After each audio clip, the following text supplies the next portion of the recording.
Hi doctor, കുറച്ച് concerns ഉണ്ടായിരുന്നു. Like എനിക്ക് കുറെ നാളായിട്ട് ഈ പറഞ്ഞ ഫേസിൽ ഒരു സ്കാർസ്, അല്ലാണ്ട് ഈ ഓപ്പൺ പോർസ് അങ്ങനെ ഒത്തിരി ഇതുണ്ട്. അപ്പൊ ഈ സ്കാർസ് എനിക്ക് ഞാൻ പിമ്പിള് പൊട്ടിച്ചതിന്റെയും അങ്ങനത്തെയൊക്കെയാണ്. ഇത് എന്തുകൊണ്ട് ഈ സ്കാർസ് വരാനുള്ള റീസൺസ്? ഒരു റീസൺ ഡെഫിനറ്റ്ലി കിരൺ പറഞ്ഞല്ലോ, ഹിസ്റ്ററി ഓഫ് മാനിപ്പുലേഷൻ ഉണ്ട്. അതായത് പണ്ട് ചെറുപ്പത്തിൽ കുരു പൊട്ടിച്ചേരുന്നു, അത് എന്തായാലും ഒരു റീസൺ ആണ്. പക്ഷെ ഓരോരുത്തരുടെ സ്കിന്ന് ലൈക്ക് സെൻസിറ്റിവിറ്റി ഡിഫർ ചെയ്യും. ഇപ്പൊ ചിലവർക്ക് വൂണ്ട് ഹീലിംഗ് കപ്പാസിറ്റി ഭയങ്കര കുറവാണ്.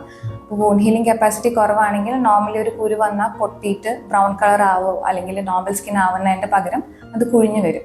അപ്പോൾ മൈക്രോ നീഡ്ലിംഗ് റേഡിയോ ഫ്രീക്വൻസി എന്ന് പറയുന്ന പ്രൊസീജിയർ ആയിരിക്കും നമ്മളിന്ന് ചെയ്യുക. അപ്പോൾ അങ്ങനെ പ്രത്യേകിച്ച് പേടിക്കാനൊന്നുമില്ല, പെയിൻഫുൾ ഒന്നും അല്ല. നമ്മൾ നമ്പിങ് ക്രീം പരട്ടി ഒരു 45 മിനിറ്റ്സ് ഇരുത്തി അതിൻ്റെ ശേഷമാണ് ഈ പ്രൊസീജിയർ ചെയ്യുക.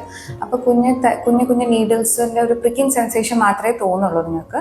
അത് മാക്സിമം ഒരു 5 to 10 മിനിറ്റ്സിൻ്റെ പ്രൊസീജിയർ. അത് കഴിയുമ്പോൾ you will be comfortable and you can go home. Next session would be like after a month. ഞാൻ എൻ്റെ ഫേസിലെ ഓപ്പൺ പോർസ് പിന്നെ സ്കാർസ് ഒക്കെ ആയിട്ടാണ് വന്നത്. ഡോക്ടർ എനിക്ക് സജസ്റ്റ് ചെയ്ത് തന്നത് MNRF ട്രീറ്റ്മെൻ്റ് ആയിരുന്നു. അങ്ങനെ ഇന്ന് എൻ്റെ ഫസ്റ്റ് സെക്ഷൻ കഴിഞ്ഞു. Like it was like wonderful experience. Staffs ആണെങ്കിലും ഡോക്ടേഴ്സ് ആണെങ്കിലും എല്ലാവരും നല്ല സപ്പോർട്ടീവ് ആയിരുന്നു.